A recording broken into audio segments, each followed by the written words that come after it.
سلامونه او احترامات ملګرو، صدام حسین شباب یم یو ځل بیا د یو نوي پروګرام سره ستاسو مخې ته یم. نن زه په خپله علاقه باجوړ کې موجود یم. مازدیګری دی، د خوړ په غاړه ناست یو، څه نری نری هوا هم لګي. نو ما ویل چې د ښکلي ځینه تاسو ته خپل یو کلام پیش کړم. ډېر عمر پس ما داسې ډېر ټایم دپاره ما خپل کلامونه مخې ته نه راوړي. داسې ټپې او سندرې خو زه د ملګرو سره ډېر ریکارډ کوم، خو خپل کلام مې ډېر ټایم مخې ته راوړی نه و. نو زه غواړم چې د ښکلي ځینه تاسو یو کلام وړاندې کړم. ډېر ټایم پس زه خپل علاقې باجوړ ته راغلی یم.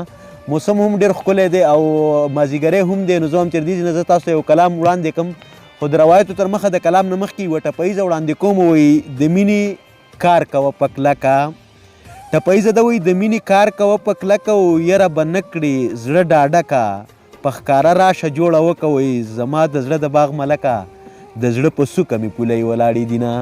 او یو کلام دی وایي د وګوره که نه دا په ما څومره قدردان دی، د وګوره که نه دا په ما څومره قدردان دی، او ستم دی او که غم دی، خو بس ټول مې د جانان دی.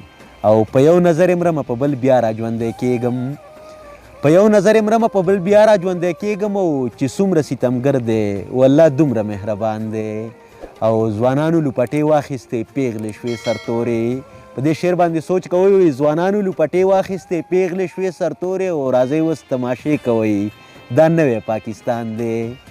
ځوانانو لوپټې واخیستې پیغلې شوې سرتورې، او راځئ اوس تماشې کوئ دا نوی پاکستان دی. او په هر کور کې غوغا د پښتونخوا کې اور بلیږي، په هر کور کې غوغا د پښتونخوا کې اور بلیږي. او په زور چې شهید کړو دا د بر کلي ګل خان دی.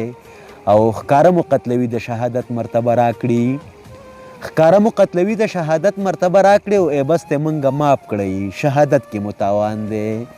او مخکې شعر دی وایي په جار چې چغه وباسي او توان ولس له ورکړي، په جار چې چغه وباسي او توان ولس له ورکړي. څوک شته داسې که نه بس هغه یو زوړ باچا خان دی.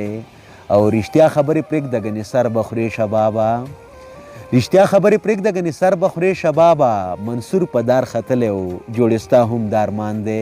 ډېره مننه ملګرو. دا یو کلام چې ما تاسو ته وړاندې کو، چونکې زما موبایل کې داسې لږه شان مسله راغلې ده، نو داسې کلامونه صحیح ریکارډ کولی نه شم. د دغې وجې نه لږ بریک اپ پکې راغلی او ډېر ټایم دپاره ما داسې کلامونه ریکارډ نه کړل.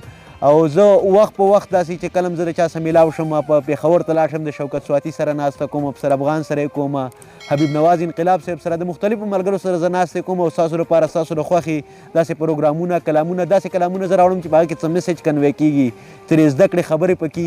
نو زه امید کوم چې دا پروګرامونه دا کلامونه به ستاسو خوښیږي. ډېره مننه.